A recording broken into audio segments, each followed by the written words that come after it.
Hey, everybody, welcome back to another episode of A Friend for the Long Haul. I am here today with the amazing, the gorgeous Nina Story, who has become one of my closest long hauler friends.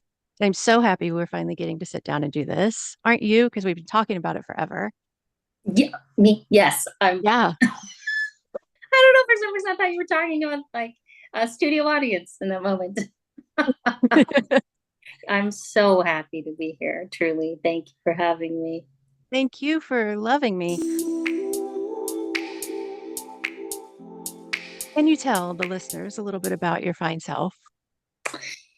Yes. Let's see about me. So I am a singer-songwriter and writer as well. I've been making music for since I was a teenager, and I have been in the entertainment field for a very long time. And pre-COVID, lots of and still, but lots of touring and original music and music for film and TV. And I got into writing comedy a couple of years ago as well. And I know we're going to talk more about this, but like the creative Yeah. endeavors have been a real lifeline through all of this. And I live in LA. I'm originally from Colorado, so I'm still a mountain girl in my heart and bones. Yeah.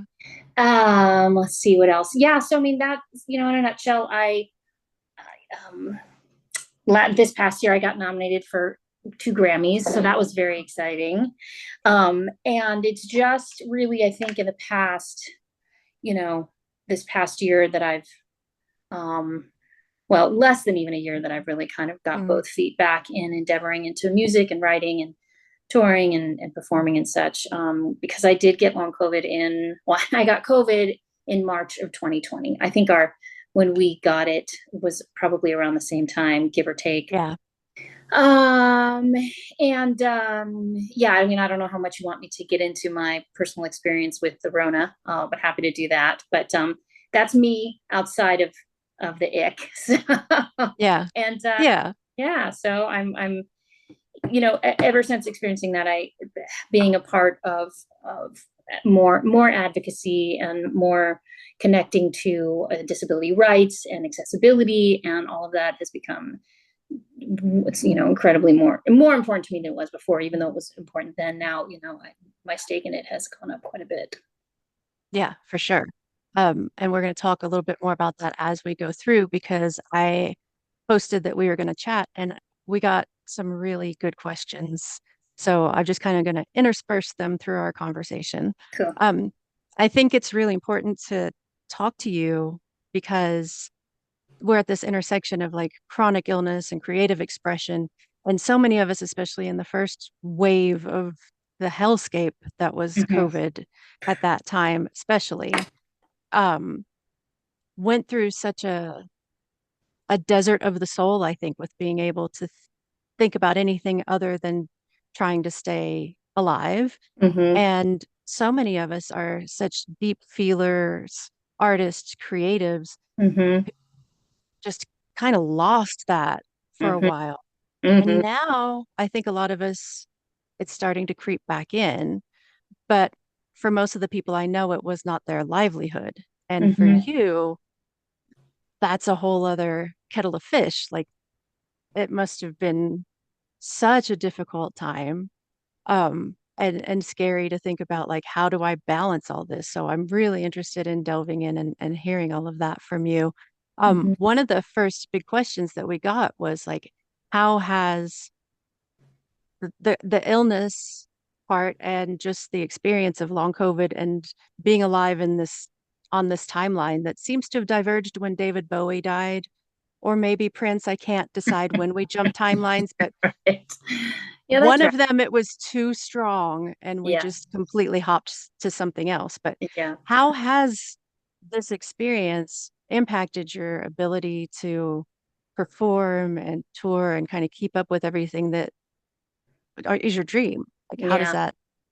I mean, it affected it in an irreparably. I mean, for in the first part of lockdown, everybody was kind of abiding by the by the, social distancing, or being, staying at home. And um, then, I often say, like, where long haulers are now is, and again, it depends on where you are in your recovery, but where people are were probably in like 2022, right? Like, we're still having to mask, we're still having to be so careful about what we're exposing ourselves to. And so the way that we interact, and the way that, for someone like me, who my whole job is to be social and to be, like, literally sharing breath with other human beings, Oh my God. to other human beings, and then getting that reciprocated to me in a crowd, in a studio space or whatever. So it's been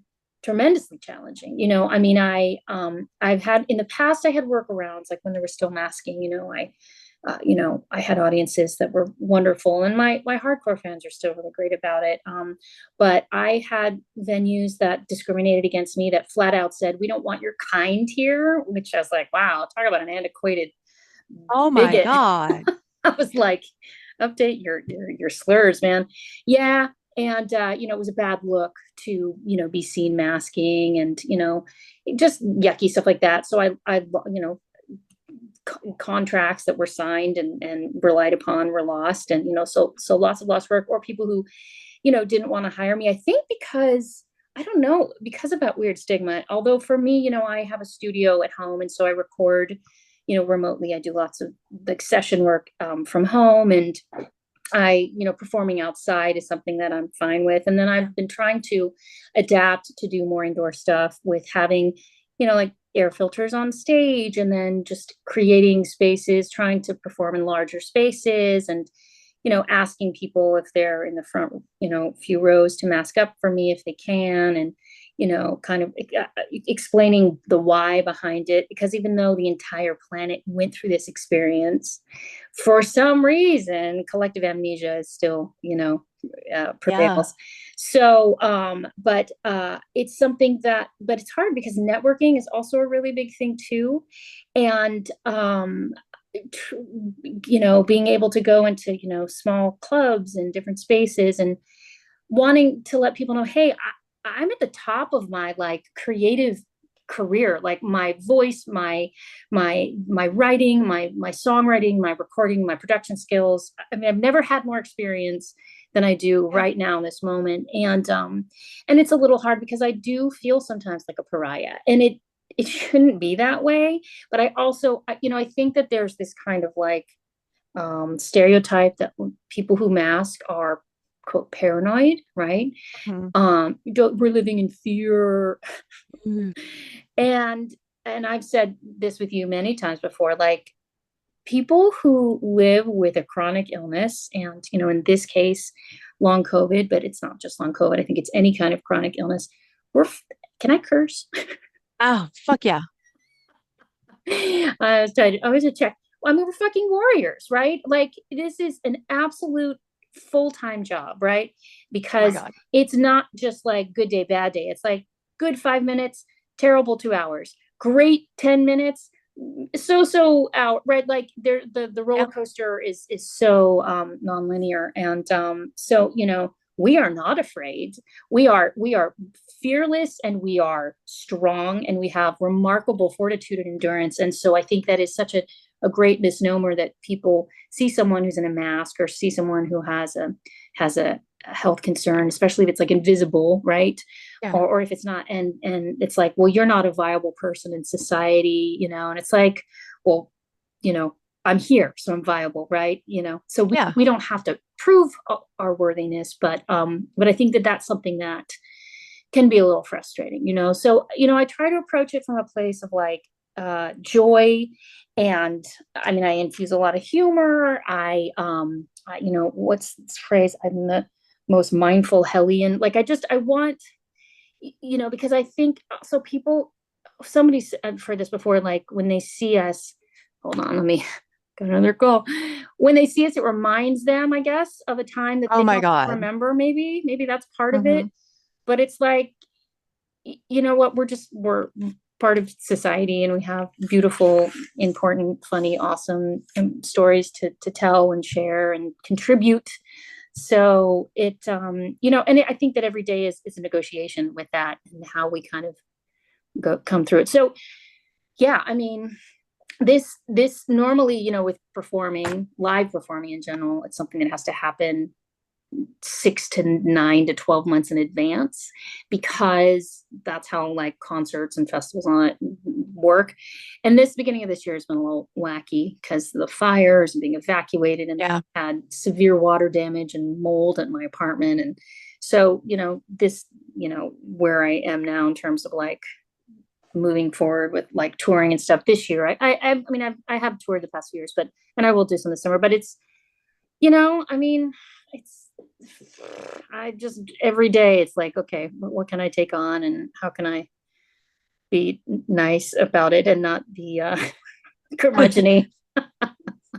It's hard not to be curmudgeon-y sometimes. Yeah. The thing that kills me is like if you if you were in an orchestra and you were carrying around an instrument that costs thousands of dollars, no one would think twice about you having a huge protective case and wrapping it in all kinds of stuff. So well said. But your instrument is in your body, Right. and the illness that you had could very well have taken it away from you. Yeah. Yeah. And if you keep getting sick over and over again, you can't sustain Right. that. I Right. remember when I first came across your account, which was pretty early on. Maybe it was 2021. I don't remember. You were just starting to like sing on your account a little bit Mm-hmm. more. And I heard you sing and I just started bawling because I was like, Oh, we still didn't know everything else that it was doing to our bodies. And we yeah. just kind of knew about the respiratory stuff. And I was like, Jesus Christ, if she had lost that, you are so talented. And it's just like the voice of an angel. I have a 7-year-old little boy who Nina has met. We met up in Glenwood Springs in a park, all Mhm. masked. Yes. And Ellis has heard you sing, and he asks to hear snippets of your songs every once in a Mm. while. But he saw you at the park, and when we were leaving, I don't know if I told you this, he said, "How can someone so little make such a big, beautiful sound?" Aw. And but I just was like, That's very yeah, but for you would think that people who are in the industry and understand everything that you have to do to protect yeah. this, like Yeah. would just be like, oh yeah, I get it. Yeah. But we disrupt the illusion Yeah. that everything is okay, and we're like Yeah. walking cautionary tales. Right. And I think that there's a spectrum too. Like uh, uh I'm certainly COVID cautious, but I fall on the spectrum. There are people who are way, way, way more cautious than I, and there are people on the other end licking doorknobs, right? So I feel like, I'm definitely, so every situation I kind of, like we all do, we kind of assess is how is this, but it's hard. It's very isolating. It's lonely. I feel like I don't get invited to things, like, Mm, which is so, it's like, I don't quite understand that, but I think you hit the nail on the head with it. Just we break the illusion of it. It's like, oh mhm. man, a drag it, Right, right? right. And it's really funny. Like, it's like I'm just covering up, my mouth and my nose. I mean, you can still see my boobs. Like, I don't know what the big deal is. Like, I'm kidding, obviously, but just like it's such a bizarre phenomenon. You know, This whole experience has been such a wild um, uh, uh, social experiment. oh my God, it's so wild. But you just reminded me of a really funny thing Dolly Parton says, which is nobody notices she has a great ass too, Oh, little Dolly, I love which is I her. think is so great. God But bless. you also said earlier, like, we're not wrong. And there's another long hauler I know, Tara Whitney, and she says, we're not wrong, we're just early. Mm, yeah. And it's so real. Yeah, for real, for real. So, we do our best, and that's all we can Yeah, do. And that's all we could do. we try. I try to love people where they're at, and hope that they can do the same. And so, yeah. I mean, I feel like I totally lost the thread of your initial question, so I That's how this whole thing goes. Because we just apologize. talk and I got that ADHD and we have long COVID and you know what? I started out doing these like really formal interviews and everybody's like, I can't keep up.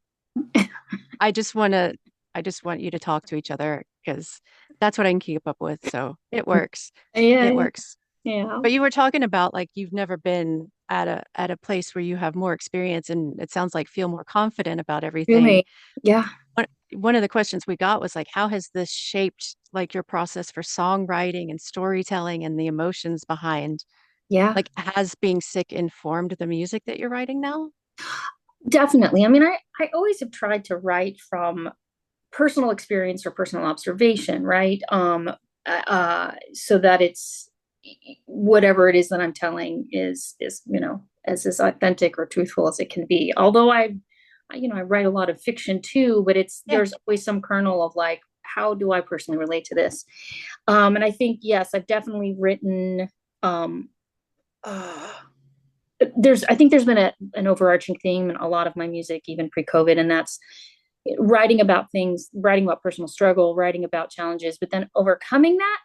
There's always these Mm, like arcs that I notice, and uh, I think there's a strong duality in a lot of my music. It's either like super like light and just chasing bumblebees, and then the flip side of that is just like bleeding from every pore, intense and dark, right? So yeah. but I also for me artistically like to juxtapose those things together because I think sometimes it's more interesting.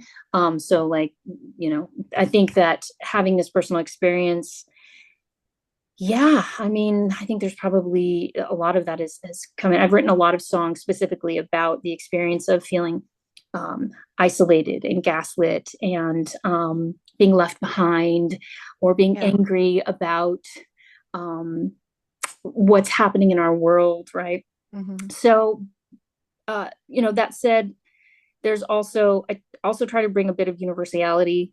Mm. Universality, is that a word? Universe. Universality, I haven't, it you is know, now. a so that there's a relatability regardless of whether or Hmm. not you've had the experience that I've had. That there, oftentimes I'll try to use language that kind of transcends my experience so that there's a feeling of like, oh, I can relate to that, even though I might not have had a stick in my eye. Yeah. So it's definitely informed my music for sure. For me, my experience with um singing, respiratorily speaking, I was very fortunate, knock on wood, that of all the things long COVID did to my body, and I think probably it's because I went into it because my lungs were already Yeah. really, really strong. I mean, even pre-COVID, if I'd get bronchitis, I'd go and do like a breathing test and it would be off the Yeah. charts because, it's my job, right? Yeah. But I did experience things like shortness of breath, but in other ways. So it wasn't necessarily like lung congestion, but the shortness of breath coming from the other vascular issues, right? If vascular is Hmm. the right word. So one of the things that I did develop was some very specific kind of breathing exercises and some different breath work Yeah. and vocalizations initially for myself, but then I started to share them with some of my voice students, and also like did a workshop with this wonderful group that um, uh, uh, does it's a group for long haulers and involving it's like kind of TED Talk-ish in that I want it to be inspiring, uplifting, physically energizing, nervous system balancing, like Mhm. tapping into all the stuff that all of us long haulers over the past few years have done, which Yeah. is get hyper educated on the vagus nerve and on just all these parts of our body that we probably most of us didn't know about. So, I think that having gotten so sick really I've spent a lot more time in creating some education around Yeah. ways to breathe better, and Yeah. and so that's something too that I've done a fair amount of as well. That all sounds kind of therapeutic to me though. Super there. I hope it is. I mean, it seems like when the people who I've shared it with or taught it to, or it seems like it's had a good thing because one of the things too, and I don't know if you've experienced this, but like just feeling at times like really small, like just low and small and God, insignificant, or having like zero desire to do anything. anything. And I don't even, yes, there's an element of depression, but I also just think it's the entire like body and spirit just shutting down from having to fight and being in Yes. fight or flight, Hmm. literally for so long, right? Yeah, So finding like little glimmers, right? Isn't that the catchphrase that we hear a lot? it is. And I call them making like micro adjustments that can uplift us, right? Even if it's briefly, and then giving, you know, getting an additive effect of repeating that. And it can have, I, those moments have been really, really helpful for me when I've just been in the dumpster. It's hard to recognize them, and it takes a really concerted effort to be like so low and then be able to see, oh, that was okay. One good thing happened today, or I was able to do this thing, or I was able to help someone with this, and it builds up. It does help. It's not like For sure. it's a cure, but For sure. I tell my students, and like in the workshops I've done, this is something that I do. And maybe it's because I live alone. Maybe it's because I've been so alone and my dog doesn't talk back to me. But I will verbally say, and I encourage people to do this too, is to out loud, out of your mouth, whatever it is, even if it's like 2 minutes of doing something that you're proud of, to just say out loud, I'm really proud of you. Oh my God, thank you so much. That was amazing what you did. Really? And like have that outward conversation, yeah, because I think it's again about putting out more energy that is positive in its reinforcement. yeah. No, And your so brain, your crazy. your brain doesn't know the difference. It's just hearing good things. Yeah, I mean, your brain is smart, but it's not that smart. And it's just like, oh, that's a good thing. You actually said something nice to me, as right. opposed to the 23 hours of the day that you spent lamenting how your body isn't trustworthy. Yeah, yeah. So I really appreciate that. I think that's really, uh, And, it does take me a real effort, though, to kind of stay. I, I'm, I'm at a really weird point now where emotions are my biggest trigger for PEM. mm, And neurologically mhm. as well. And I have just hired a new therapist because I kind of avoided it for a long time. Because if I stay in a very busy dissociative state, I don't have to have a brain crash, Mm-mm. cognitive flare. Um, but I can't survive in that state anymore. It's just too much. But I described it to her as I feel like I'm actually allergic, and I may well be with MCAS and everything, allergic to my emotions at this Mm. Wow, that is really interesting, and that's such a good point. And this is for the listeners who aren't privy to this. So everybody, so I got point. my Novavax shot. I just want to tell them. So I got my Yeah. Vax vaccine 2 days ago, and it was my first vaccine in like 2.5 years, because you don't need to know why. I mean, it's not important.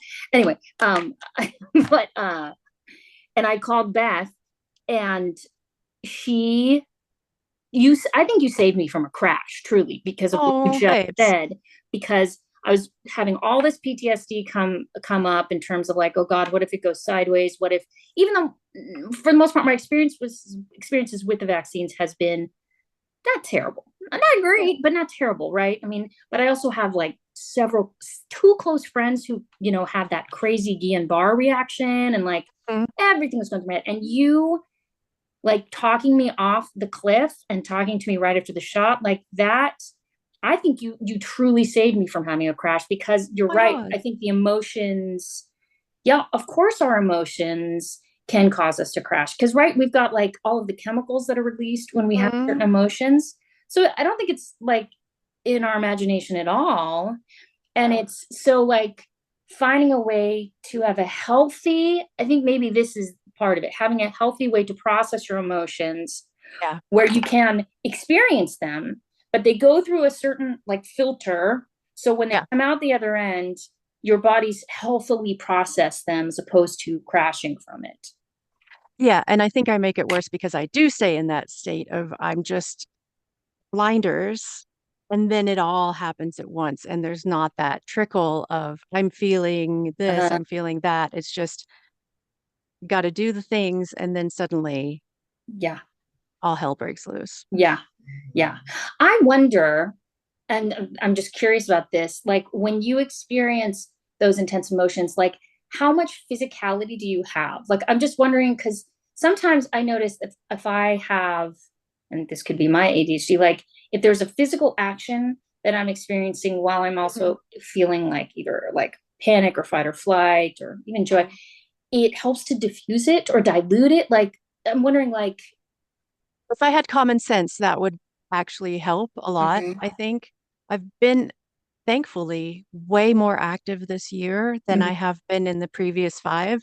And I mhm, think even in the last couple of years, I've been able to be more physically active than a lot of other people with long COVID because most of it is cognitive for me at this point, mhm. because I've got like the MCAS under control for the most part and stuff like that. Awesome. Um, and now I am going to try to remember that when I start to feel it coming on. And even if I just do like some bouncing or something, arm swinging or something, I've gotten really into watching this YouTube channel that's Qigong with Lu Chin, and I'm obsessed with Ooh, her. cool. And the happy bouncing and like the Yeah, arm thing, it feels so good. So yeah, I'm gonna try it. yeah. Thank you. Yeah, I mean, You just saved me. it's just like brainstorming, right? Because there is something about, like I'm always like when I teach, like for people who are like new to singing, and maybe it's something they really want to do, but with a lot of things we get in our heads, right? We get self-conscious, and though we don't have the experience because we're criticizing ourselves in the inner Yeah. gremlin or whatever. So like I'm always encouraging physicality, and I realize that I'm also a very like handsy Muppet, and so I think that maybe that's a way to that when if you're like experienced that, I mean possibly, I mean I found it to be helpful, also that additional stimuli on the skin, right? And it doesn't necessarily even have to be like big movements. It could even just be like No. tapping the finger. Speaking of tapping, I know. I know. I was going to say you've actually sent me tapping videos. I have them saved. I need to make sure that I'm using them Oh because my god. I really appreciate it. I So there are two things that have been huge game changers for me in the past year. um the So I started this program with this researcher who, it's called My Biohack, and this researcher, he himself had Epstein-Barr as a teenager and could not get proper care and was gaslit, and just went on this research journey. And he started this program that he works with people with chronic illnesses, and including long COVID, and it has changed my life like huge in terms of the impact of being able, everything from cognition to reducing fatigue to blah blah blah. And so that has been like life altering. I cannot sing the praises of him enough. And then secondary to that, is doing this tapping, right? Which is, it's been around for a long time too. And I think it's a combination of like acupressure meets neuralistic reprogramming, if I'm saying that right. Sure. Neural reprogramming. And it's, you can find these videos on YouTube. Maybe we can even like have some links for people. And it is so powerful in resetting your nervous system when you're in fight or flight, helping Hmm. with sleep, managing pain. Yeah. It's free, Yeah. which, Speaking of another thing that yeah. has helped me, I saw somebody um, filling their old prescription containers three Uh-huh. quarters of the way with water, and then they freeze them. And then when they start to feel panic or something come on, they just put it right here Woo. against your chest and it soothes your vagus nerve. And I have got so many of them in the freezer now because the Okay, kids wait. love them. We use them as cold packs. Is it because your medicine was once in it? So there's the No, it's just homeopathic. cold, Oh, the container. either Yeah, yeah, yeah. at the back of your neck or right here and on your sternum between your titties. For sure. Um, it stimulates your vagus nerve. Yes, that's the other thing too. And you told me about putting your feet up against a wall, which I I do. do legs up. Yep, Yep. legs up, and then I'll put cold behind the neck, on the head, Hmm. on the belly, Yep. and then I'll add the tapping, and then also too. I mean, beta blockers are also a real I wonderful. can't take them. I'm so low anyway. Like my baseline is baby low. Yeah, yeah, And I took 2.5 milligrams of propranolol which and is passed the fuck out. that's bananas. That's bananas. I know. I feel like we're in a special club of like the salt eaters. We're like, I'm like, I salt my water. I mean, you can't get more extreme. I salt my potato chips. I salt my pickles. I have I to put more salt on my Grillos because they're not salty I enough. know I'm writing this comedy, and the opening scene of it is the woman. She has some stuff going on, and she wakes up and just like rolls over, wipes the drool off her face, and just chugs a pickle juice. A container of pickle Hmm. juice. Yeah, I mean, we sing the praises of pickle juice all the time, Relatable content. right? Grillos, call me. Grillos, are they Grillos, the jam? call me. Oh, yeah, right. Uh, I know. Hi. That's interesting about the reason I'm curious about the pill c- container or previous, because I know there's a whole, and I've done these treatments too with um muscle testing. Have you heard of muscle testing?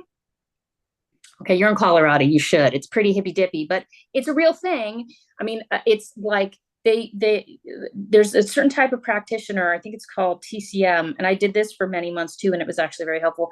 But they'll take certain elements and they'll put them in your hand, and it can be certain medicines, and then they check to see how your body reacts. And based on that, they can like tell that your gallbladder is inflamed or whatever. It's wild, and it does work. I mean, there's so much we don't know. there's so much we don't know. And So traditional Chinese medicine, like thousands and thousands of years. yeah, for sure. Yeah, would But yeah, it's so hard it's really because you great. can't use insurance and it's so hard. I want to ask because somebody else asked about this too. Like it would be really easy for you in your line of work to just be like, I'm doing great now. Everything I said about long COVID, yeah, I'm great. And then not talk about it anymore. And it would be way easier to like maneuver through all of the things you were talking about before with networking and booking gigs and everything. Um, why is this visibility so important to you? I mean, it I can't not talk about it. I mean, it is it compelled the spirit compels me to. I mean, it's such a good question, and I'm sure there's a lot of things I can say about it, but it just doesn't. I can't. I mean, because no It's matter you. how it's me, no matter how good of a day I'm having, thank God, more good days than bad, which I am profoundly grateful for. But there are so many people who are still suffering, millions Yeah. of people, millions. And, when someone says they have cancer, people immediately shift their lens Hmm. in the way they talk to them, right? In the way that hopefully they do. I mean, it depends on who you're talking to. But, again, this was a planetary experience Hmm. that affected so many people, and so many people have been left behind. And it changed me. Like, I want to be a part of the solution, about be a part of helping those who are underserved and underrepresented. And so it's Hmm. not even just about long COVID, but it's about everybody who's not being properly represented. I mean, we Yeah. don't even need to go into how insane our world is right now. And I also, like, the entertainment industry is a little more inclusive now than it was a while back, but it's still not. Yeah. And I wish that people like Billie Eilish, I wish that more people who even like briefly had dalliances with long COVID, if that's the right way to use that word, talked about it more, because it would. I mean, can you imagine if Taylor Swift spent 5 minutes talking about I know. COVID, or was like, "Hey, everybody, mask up at your shows"? I mean, her shows are super spreaders, and I love her. So I'm not going to her, Yeah. but it's like, No, I know. if you can use even a fraction of your power and wield it for good, Yeah. why wouldn't you? There are some really great artists out there who are certainly more popular and more well known than me. But like, there's an artist named Ren, he's a hip hop Hmm. artist. Ren. Yep. Woo! And he has Lyme disease, I think, but he talks about long COVID, and I mean, so I'm like, I want to get like a whole like festival of people who have chronic illness and disability, Oh my God. right? And just like, I'm just like, let's shine more light on it. And, I mean, now more than ever, we're probably going to need private funding to do research for these things too. So, Yeah.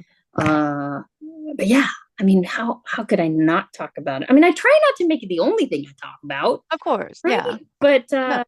you know, is that I don't know if that's good answer or the right answer, but No, yeah, you know, I mean, I know you well enough now to know that if you kept that hidden, you would be tormented by feeling like a fraud, it's just and it would impact everything else, and it would impact how you felt too. I yeah, think it would. I think it yeah, would. yeah. And sadly, I think that a lot of people don't even realize that they are experiencing post-COVID Uh, symptoms yeah, and have suffered greatly. And if the precautions had been taken, maybe they wouldn't have had experienced that or yeah. have lost loved ones or this or that. So, I mean, just, there are so few things that we get to control. And if little actions can help others live a better, healthier life, I don't know. It seems like a no-brainer. Yeah, I totally believe in the ripples. Yeah. Yeah. I am very aware of the time. I don't even know what time It's it is, but what time is it? Or it's how are we? oh, are you what time No, do you I'm need to go? 2:30. Two Oh, okay. thirty, dentist time. Oh, hey, 2:30. Okay, good. So we got plenty of time. Yeah, yeah, yeah. I totally just realized that my own like inability to hear anything good about myself made me completely gloss over you saying anything nice about when we talked before your shot. So thank you. I appreciate it. Oh, I can't take anybody like saying we I've can. been helpful or kind. Okay, so somebody told me this once, and I don't know where I heard it, or maybe they weren't even talking to me, and I just heard it on television. Do you ever co-opt other people's Oh God, dreams all the or time. like experience? Like, oh, I think I have. No, Yeah. I just saw it on TV. That when someone gives you a compliment, it is almost like it's your responsibility to accept it because it is like someone else is humbling themselves and saying, Yeah. and they're putting you on this path. They're saying you are special to me. You did something beautiful, and so it is. If you don't accept it, right, and Yeah. bathe in it and celebrate it, then you're almost denying their experience too, right? And it's such a That really appeals to my people pleasing. and Thank it you. and That's it's very and, helpful. and that's not to like make you feel bad, but it's like No. it's like such a double win when Hmm. someone like is like enjoying you, right? Like they get to enjoy you and you get to enjoy you too, right? So Hmm. there's no downside to it, right? you Yeah. you are in no jeopardy of becoming a narcissist from accepting a compliment, right? Yeah. And No. you're so special and you are what do they call it, like you're a connector in this world. You connect all of these people, and you are not only this like incredible resource for so many people who are so lost. You're like this lighthouse, right? So Oh, you're just bringing people together all the time, and that's definitely something to be celebrated. I mean, duh, right? So thank you. give yourself that gift. I mean, Thank you. I appreciate it. And I'm glad I was able to help the other day. oh my god, I can't even. You guys, I was just sobbing in this pharmacy, two masks on, nose running copiously. And Beth, it was so great. Yeah, you are Oh, definitely the person to call. oh, You're like, thank oh you. God, I'm this going to put kid that on my here. headstone. She was the person to call. I'm going with that. Um, Gilda Radner, what does she have on her headstone? I think it was something like she had a great time. Oh, And yeah, I love that. yeah, I love that. yeah, Um, I'm looking at my notes because yeah. make sure that I don't forget something that someone asked. Sure. Um, where am I? I'm doing great. Um, actually, this is a really good one. Do you have any advice for artists of all kinds who are dealing with chronic illness? And this person in particular was kind of like, how do you pace yourself? How do you accommodate yourself? Hmm. Has that been a whole learning curve for you? For sure. And I love that question. So a couple of years ago, I, through weird circuitous means on some random Facebook page, I was connected with this guy in Europe, Chris. Oh my God, what's Chris's last name? But he, for a time, was working with um, early on people with long COVID, and I think his background was in more like physical health stuff and rehabilitation, but one of the things that he taught me early on, and this was just remote Zooms, was time over task, I think was the expression. And what that meant was, you know, better to try and do 1 minute and then do 2 minutes as opposed to like work really hard in that 1 minute. So whether that's lifting a weight or if that's cognition, like, or if it's being creative, to slowly increase the amount of time, because that will help your endurance more than trying to do too much too quickly. Got it. And I hope I'm describing that right. But in terms of like creative stuff, or I think it's a balance of doing the things that you feel are enriching to you and are feeding you energy. Yes. Somebody, a good friend of mine, described to me the other day between the difference between an introvert and an extrovert, which I was like, what? And he described it as, they say you're an introvert, or they say you're an extrovert if when you're around people it energizes you, and you're an introvert if you're energized when you're alone, but you can be both, right?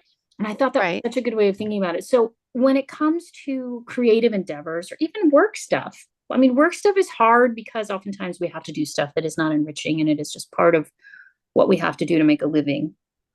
Yeah. But for creative endeavors, I would say if there's something that excites you, or Mm.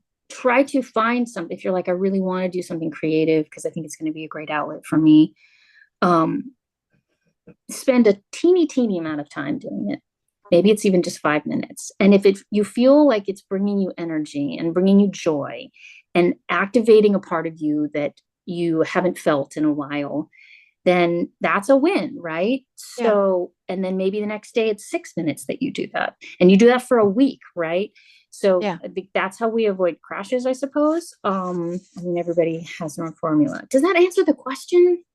Um, I think it helps. I think I, it helps for sure. I mean, I also think, try something totally new too. We've talked about this. I started taking Spanish, um, Yeah. which has also been like a game changer to my life. And I'm working with this company called LMA, Language Magic Adventures, which is a totally apropos title. And it's like immersive, and you're with someone one on one.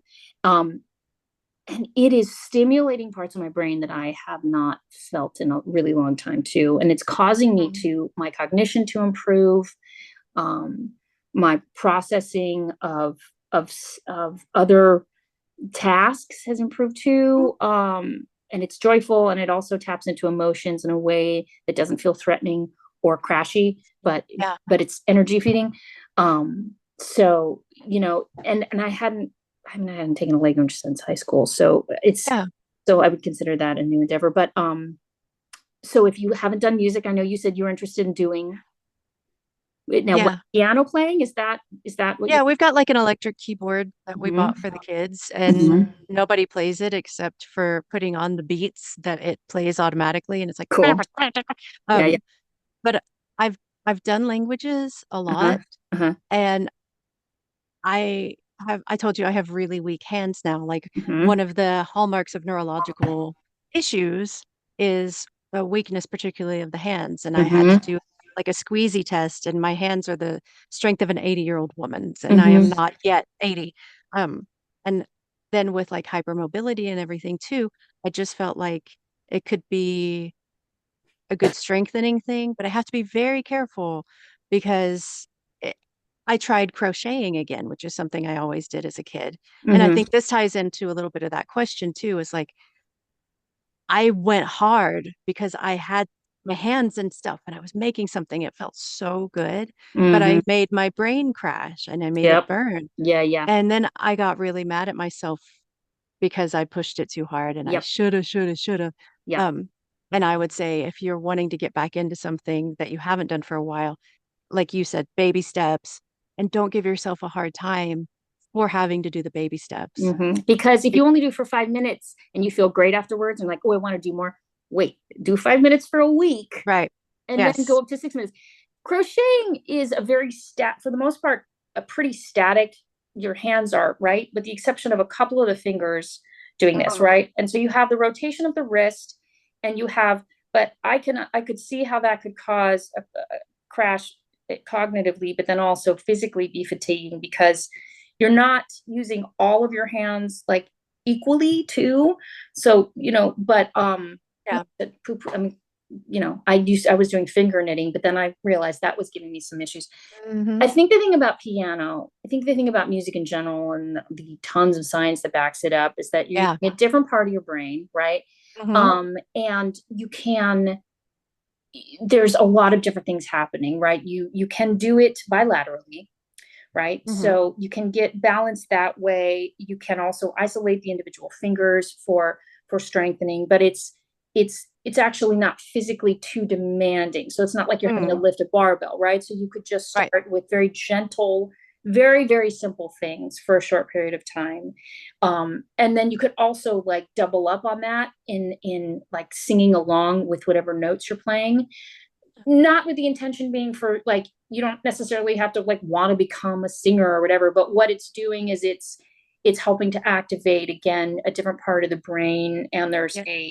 there's something that happens when we, obviously when we're vocalizing, we're using our lungs, and there's all of the benefits of that. But even just playing the piano, immense benefits. It's also Yeah. really calming to the nervous system when we Mm. when we sing or when we play music. It stimulates your vagus nerve when you sing or hum. Yep. So I totally, I encourage you to do that. And of course I'm happy Yeah. to, we talk about that. But so thus far, how come you haven't done it? I didn't think about it until Mm-hmm. the other day. Mm-hmm. It's sitting in the basement Okay. and I hadn't thought about it. And then I was like, that would be a whole other new part of my brain that I haven't accessed since I played clarinet in sixth grade. Mm-hmm. And the other thing too is I would say, they say like set it up for success. So take it out of the basement, put it somewhere that maybe is in a really nice place where you get afternoon sun, or make Mm. associations with it. So whenever you go to that place, you're also like, oh, I love coming to this corner of the house, or I love Oh, having it on yeah. the porch, playing it at sunset, or so you've got additional associations so that it's a like conducive to it being a more joyful experience. Maybe it's in the bedroom, right? Maybe it's on the toilet, Yeah. whatever. It can be anywhere. um That's where I hide, so that would be a great place. I mean, we do love our toilet time, right?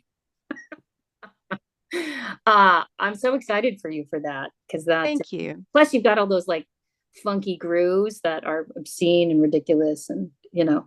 uh-huh. Yeah. Yeah. Yeah. It lights up too. Ah, It's got like programs where you can just like follow the lights on the oh, keys.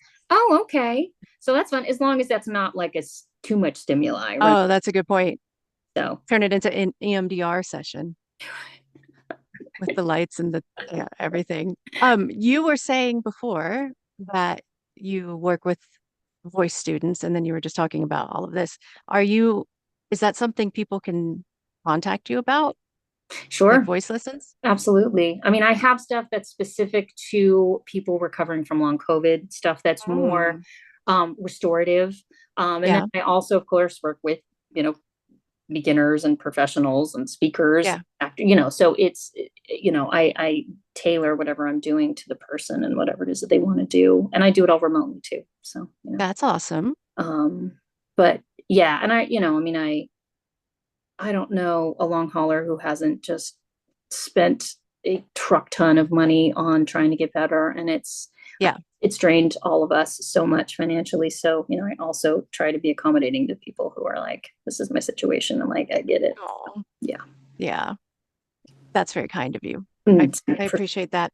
I was also going to say, like, if there's a supplement that you have realized is not really doing anything for you anymore, mm-hmm. you could take what you've been spending on that supplement and buy yourself some pretty pens or some nice markers or something that Yeah. feeds into that, like, Yeah. you know, Yeah. restorative for your soul as opposed to investing in stuff that's not really you're Yeah. not noticing any benefit from. Oh, for sure. I noticed one of your questions when you emailed me, and it was like, what's one of the ridiculous things that you've spent money Yeah. better? And I was trying to think, I mean, there've been so many, but there was a like an app that they advertised as like, it's going to help you with focus, and it's going to reduce stress, and I forget what some of the taglines were, reduce your ADHD. And I remember I like got it, and it was all these horribly like constructed AI characters, and it was like the opposite of, and it was like tons of lights, and it was,